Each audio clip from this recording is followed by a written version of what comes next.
ரெண்டாவது மூணாவது படமா எத்தனாவது படம் தினேஷ்? 5ஆ? மீதி 3 படம் என்ன தினேஷ்? இல்லை இல்லை, ஃபஸ்ட்டு நான் அவன் வந்து கிளாஸ்மேட். அவன் காலேஜில் நான் ஃபஸ்ட்டு அவனை பார்க்கும்போது எப்படின்னா ரோட்டில் தான் பார்த்தேன். ஏன்னா நான் காலேஜ் போயிட்டு இருந்தேன். அப்போ இவன் வந்து பஸ்ஸு மேலே டாப்பு, அதாவது என்னென்னா அப்போ காலேஜ் படிக்கும்போது எல்லாருமே இந்த பஸ்ஸு டாப்பில் வரதெல்லாம் ஒரு ஒரு கெத்தாக நினச்சி அவனை பண்ணுறதில்ல நம்மளும் ஒருத்தன். ஆனால் அவனை பார்க்கும்போது தான் தெரியாது எவ்வளோ பயப்படுறான்னு. இப்படி ஒருத்தன் வந்து பார்த்து இவன் என்ன பண்ணுறான் இவன் பஸ்ஸு டாப்பில் அப்படின்ற மாதிரி யாரோ கட்டாயப்படுத்தி கூட்டிகிட்டு போன மாதிரியே இருக்கும். ஆனால் அது இவன் தான் பண்ணுறான்.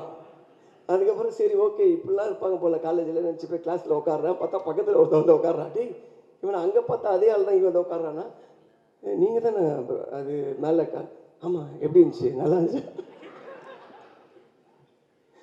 சொல்லி. ஸோ காலேஜ்லேருந்து ரொம்ப புரட்சி தனமாக எதாவது யோசிச்சுட்டே இருப்பான்.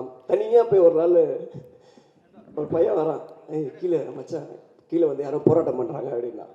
காலேஜில் என்ன போராட்டம், யார்? இவன் தான் சினிஷ் தான் போராட்டம். கீழே போய் பார்த்தா தனியாக நின்றுட்டுருக்கான். தனியாக நின்றுட்டு எதுவோ மொத்தமாக மாற்ற சொல்கிறான். காலேஜ் டைமிங்கை மாற்ற சொல்கிறானா என்ன மாற்ற சொல்கிறான் எனக்கு தெரியல. என்னென்னமோ பேசுகிறான். மேலே இருந்து பசங்க சி வா மேலே, எங்களை பார்த்து முறைக்கிறான். மேலே பார்த்து முறைச்சிட்டு அதுக்கப்புறம் மேலே என்னென்னமோ கூப்பிட்றோம்.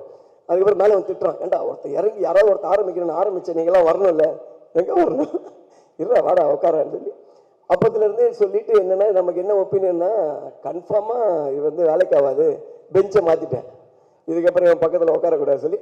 அதுக்கப்புறம் நாங்கள்லாம் காலேஜ் அந்த சொல்லிடுவா. என்னென்ன ஃப்ரெண்டு ஒருத்தர் இருக்கா சத்யான்னு சொல்லி, என்ன பண்ணிட்டேன், நாங்கள் ஃபஸ்ட்டு செமிஸ்டரில் எழுதின ஒரு சப்ஜெக்ட் வந்து எல்லாருக்கும் ரிசல்ட் வந்துடுச்சு. நாங்கள்லாம் இப்போ ஹெச்ஓடி டிபார்ட்மெண்ட்டில் பார்த்துட்டு சாரி ரொம்ப தொண்டை கட்டியிருக்கு, விடிவியோட மேட்ச் இது அந்த மாதிரி மேட்ச் ஆயிடுச்சு, போய் ஹெச்ஓடி ரூமில் ரிசல்ட்டை பார்த்துட்டு வரோம், நாங்கள்லாம் பாஸ் ஆகிட்டோம் அப்படின்னு சொல்லிட்டு. இவர் அதுக்கே லேட்டாக வந்திருக்காரு. நேராக மேலே படிக்கட்டு ஏறி அதை பார்க்க போகிறதுக்குள்ளே அந்த பையன் என்ன பண்ணிட்டான், அவன் பார்த்துட்டு கீழே இறங்கி போகிறான். அவன் மேலே வரும்போது நீ எங்கடா போகிற மேலே அப்படின்னு சொல்லி, இல்லை ரிசல்ட் வந்துருக்கலாம் நீங்களாம் ஃபெயில்ரா வாடான்னு கூப்பிட்டு போயிட்டான். கூப்பிட்டு போனதுக்கப்புறம் ஃபஸ்ட் இயர் முடிஞ்சு ஃபெயில் என்னன்னு அப்படியே உட்காந்துருக்கேன், எல்லாம் முடிஞ்சு. அதுக்கப்புறம் second sem எழுதுறவங்க, third sem, fourth sem, எல்லா செம்மும் இவர் வருவார். அந்த அட்டெம்ப்ட் எழுதிட்டே இருப்பான். அட்டெம்ப்ட் எழுத ஆனால் இவர் ரோல் நம்பரே வராது கிளாஸில். பார்த்து தனியாக உட்கார வச்சு எக்ஸாம் எழுத வச்சுட்டே இருப்பாங்க. அப்புறம் 3 வருஷம் கழிச்சு யூனிவர்சிட்டியில் போய் செக் பண்ணியிருக்காரு. அப்போ தான் தெரியும் ஃபஸ்ட் செமிஸ்டர்லேயே பாஸ் ஆகிருக்காப்புல. அந்த எக்ஸாமை பாஸ் ஆன எக்ஸாமை 6 வாட்டி எழுதுன ஒரே ஆள் இவன் தான். ஸோ இதெல்லாம் தெரிஞ்சதுக்கப்புறம் அவன் உங்கள் ஃப்ரெண்டாக இருக்கும்போது அவனை பற்றி நம்ம என்ன நினைப்போம், அப்படி தான் நானும் நினச்சேன். அதனால் என் மேலே தப்பு இல்லை.